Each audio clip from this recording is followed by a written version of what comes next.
still wet. No biggie, still got to pack up. Before, I was just a man. Now, thanks to Andreas, I'm a man with some full water bottles. I think Jack might love this ball more than me. Although he does attack it.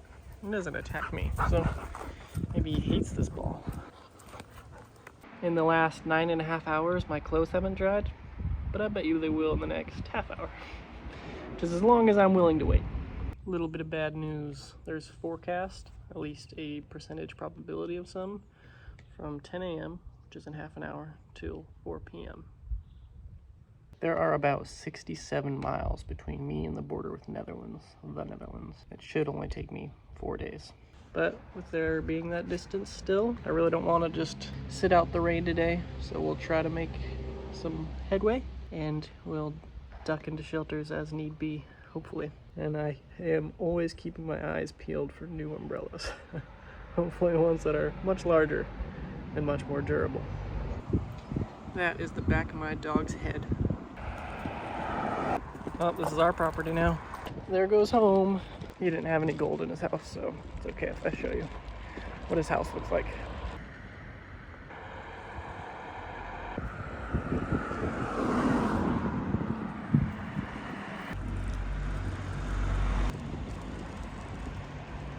I'll give you a brief tour of Hunt Losen while we're passing through. The real highlights. For example, I'm actually quite a big fan of these mixed hardscapes and softscapes. So you've got green grass coming up through the thing that you can drive on, and then it slowly sort of disappears into the normal grass. Their sidewalks are made of bricks, and they have sticks that dogs can grab and play with. They seem to be okay with you leaving them behind too when you lose interest suddenly. They've got streams, active farmers, historical churches and cemeteries, with great little bench things around their trees. They've got old telephone booths that they converted into little libraries.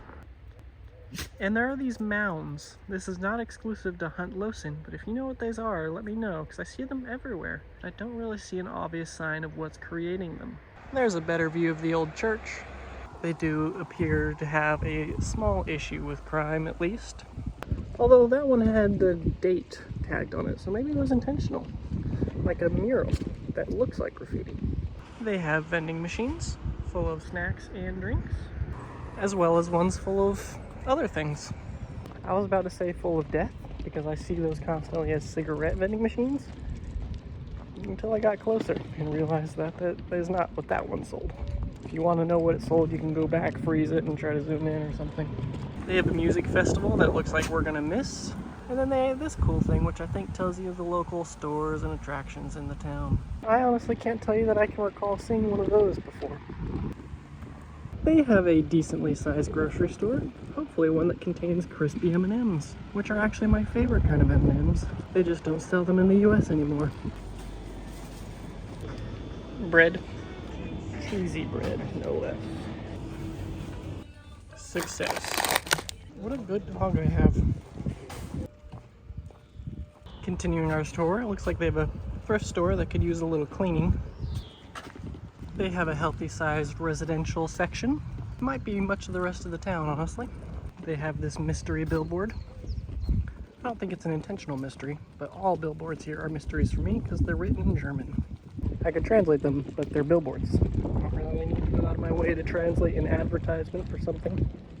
They have a hair salon with photos of people whose hair I guarantee you they did not cut. Pizza joint with kebabs. This restaurant right next door.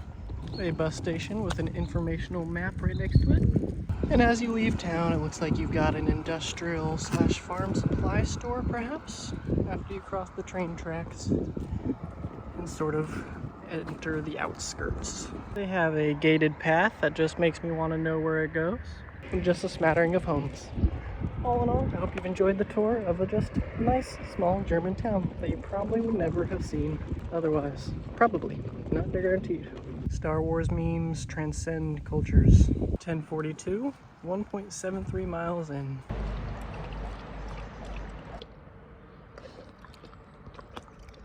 Okay, it's 11:31. We're 4.12 miles in today. We walked through a forest for about 2 miles, and we've been on really nice bicycle paths up until now.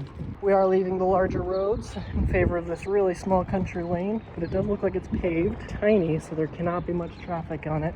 I can't tell if I like that better or worse than the just having a cycle path next to a road. For better or worse, off we go into the woods and the fields.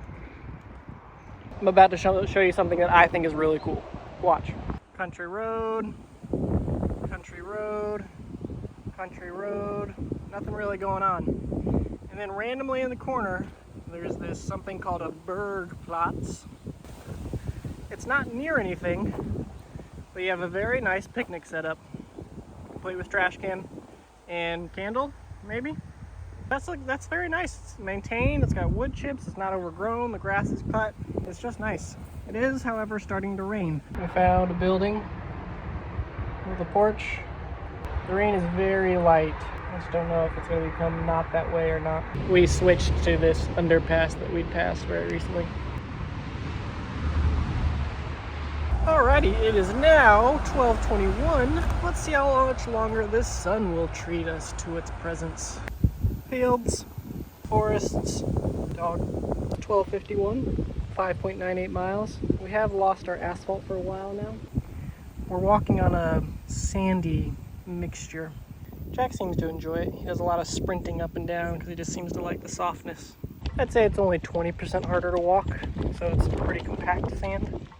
So there are worse things in the world than having a happy dog and having to work a little harder for it.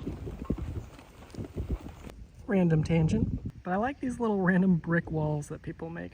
They're like a decorative thing, and you put a little table next to them and they just stand in the middle of nowhere and are awesome. Now back to your regular scheduled walking. We're back on asphalt, and boy does it feel good. It's so much easier. Remarkable, really. Remarkable the little things that make such a big difference in quality of life.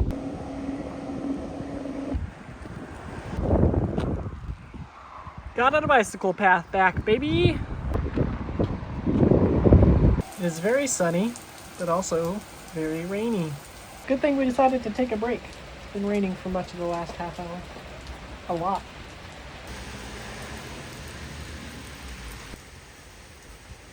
Okay, 3:30.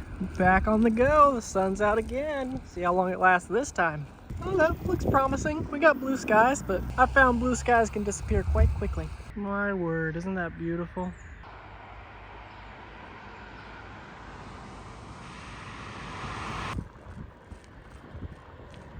Something I'm really only just starting to work on is like my filmography in terms of setting up a shot. We're trying to compose a shot, which you'd think I'd have thought about a long time ago since I like to take pictures. Anyway, for now on, when I have like, I don't know, a nice looking shot, I'm gonna give it a letter. This is shot A. And then in the comments, you rate each shot out of 10. So you have to say, for shot A, I give it a 3 or a 4 or something like that. Obviously you don't have to, but if you loved me, you would. Is that manipulative enough? This is shot B. Just kidding. B stands for behind. Don't rate this one. Okay, this is a pretty good shot though. You can rate this one. This is actual shot B. This particular home just has massive piles of bricks and other miscellaneous construction materials piled in their front yard. 15 minutes later, see how fast those blue skies can disappear? We're getting raindrops on us again. See if we can find anything to duck under. Admittedly, not my favorite. Ironically, we did find a spot. It's just not raining that hard. It literally is 2 minutes since I took the last video, if that. Okay, it is picking up a little bit. One of the things I really want to do when I get home is design and build my own extremely large umbrella that I can take back with me for next time. That'll basically be like one of these, but collapsible and small, that we can walk with no matter how hard it's raining. So I don't have to always sit it out. We've been extremely fortunate today. We just keep sheltering right at the right times. Very, very lucky. Okay, 20 minutes later, it's proving to be a very good reason, very good idea that we stopped. The rain has gotten really hard, so I put Jack up on the seats with the pads because he was just getting wet laying on the ground as the water flows in.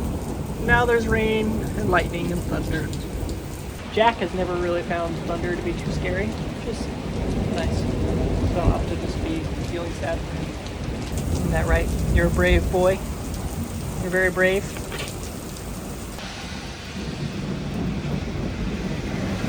Oh my gosh, this dog is so cute.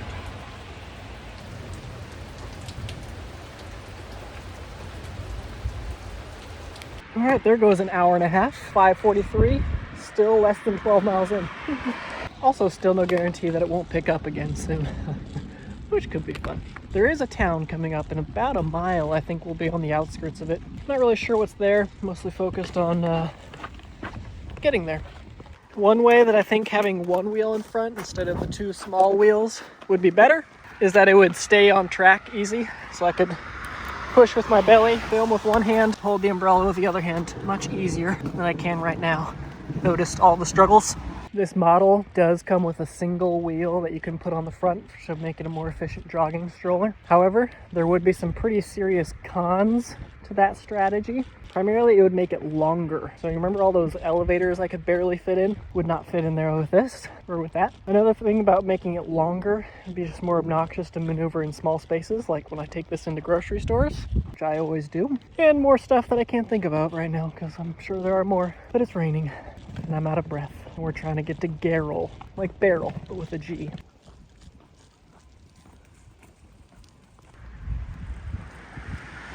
See? Garrel. This is shot D. No, you didn't miss shot C. There never was one. I just thought this would be a good learning opportunity to not assume. And you probably thought since I did A and B that you assumed there was going to be C. Making assumptions can be dangerous. I have to admit, I see far less Aldis than I expected to. Just so you know, the word cognate is a word for words that sound like other words in other languages. Kind of like chocolate versus chocolate. Rathaus, I'm pretty sure means city hall in German. So that is not a cognate, because that's not what I would think that means. That would have been nice, but it is closed.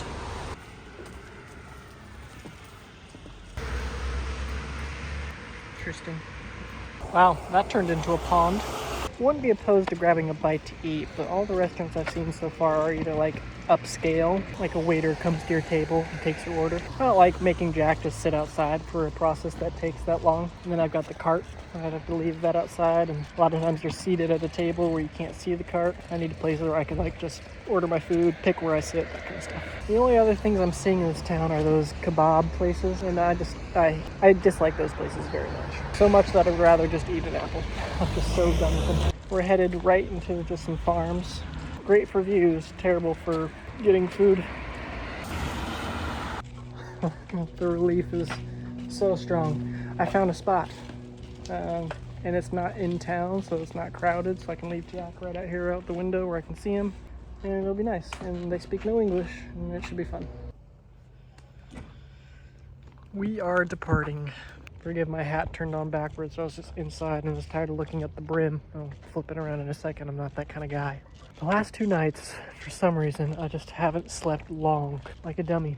I went to sleep late. That being said, all I want to do right now is sleep. Don't care about miles. All I care about is a space that looks like I'll be allowed to sleep there all night and nobody will be bothered. So we're looking for somewhere sneaky. There's nothing on warm showers, but they wouldn't respond even if there was. That website is useless.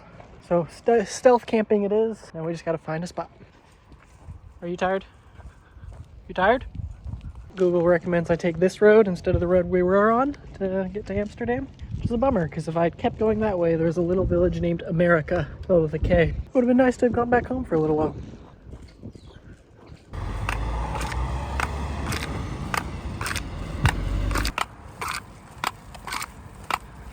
We got it. Not a good point. If I can find a house adjacent to the road before the sun goes down, I think I'm gonna knock and be like, can I pitch my tent on your yard? Put my money where my mouth is. No answer. I looked in the windows, which you probably shouldn't do if you're trying to not look creepy, but I did. I looked in the windows and it's empty in there. There's no furniture, there's no nothing. So, not sure what their deal is, but it's not to live there and be a family that uses that house.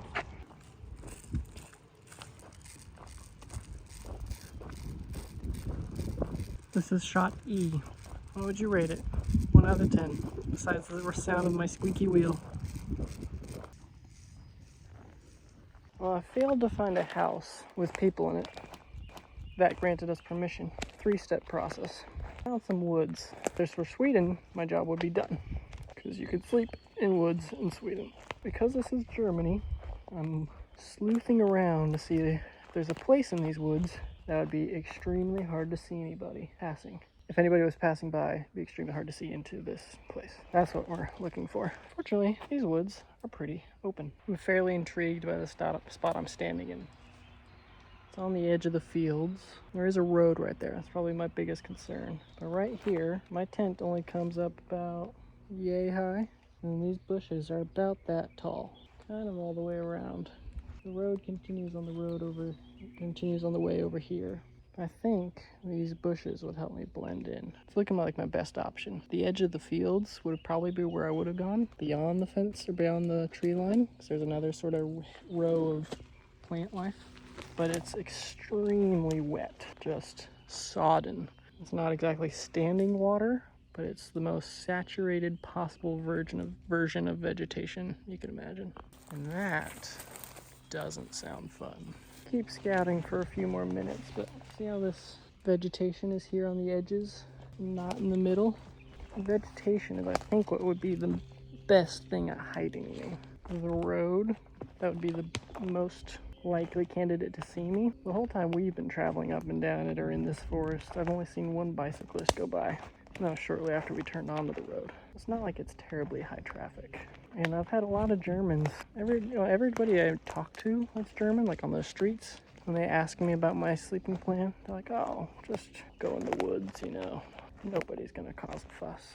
That's what I'm thinking. Relying on the words of those random Germans I've met. I'm aware that this is too much information, but I'm powerless to stop myself. These woods are inarguably more dense. There's a ditch. Just dropped my phone. There's a ditch and cart. So carts and ditches don't mingle. They're like oil and water. I've put my cart in the spot, serving as a proxy for my tent while I do a flyby, see if I can see it when I'm looking for it. Cart is approximately the same height, but it is blue, arguably more visible. So if I can't see it, I'm gonna take it to mean that people won't really be able to see my tent. And then ideally the cart will be behind my tent, so they won't see that either. So let's give it a flyby, see if we see anything when we even know it's there and are looking for it. What do you think? Would you look at these woods and go, what the heck? Why is somebody sleeping there? Because I see them. Because I wouldn't. Okay, me knowing exactly what it was, what it looks like, and where it was, I took 3 passes and I thought I saw it once. So I went for a beeline straight for what I saw. It wasn't even it. It was just a tree falling over. So that's what the black and blue cart. My tent is green. It'll be green on green, and I think we'll be good. Oh, time to set up, and that's home for tonight. Doesn't it look like it's well hidden? Congratulations to me for being good at this. Should be, after 640 days, exactly, of walking. Okay, I got the tent set up, so it's obviously a little bit larger. Even looking for it, there's no way. I can't see it. We're good. I don't normally care this much. I don't know why I do so much right now. I don't know. It's weird. It's just a mood. Admittedly, it's dark, but I'm in the woods now. I'm headed back to the tent. So I'm closer than people from the road will ever be. And this is the most visible direction you would see it from. So let's play a game called How Long Before You Found the Tent. It's already been 22 seconds. And I recognize that the light is low and all that kind of stuff, but still. And the light's even on. You see it now? But it took a while, didn't it? I'm always amazed by a tent's ability to make anywhere feel at least kind of cozy. I don't know, it's amazing. This is the least hospitable bit of woods I've slept in a while because I tried to hide. But with a tent, it doesn't feel that crazy bad. Just killing a bug. Does it? See you tomorrow. Love you, bye.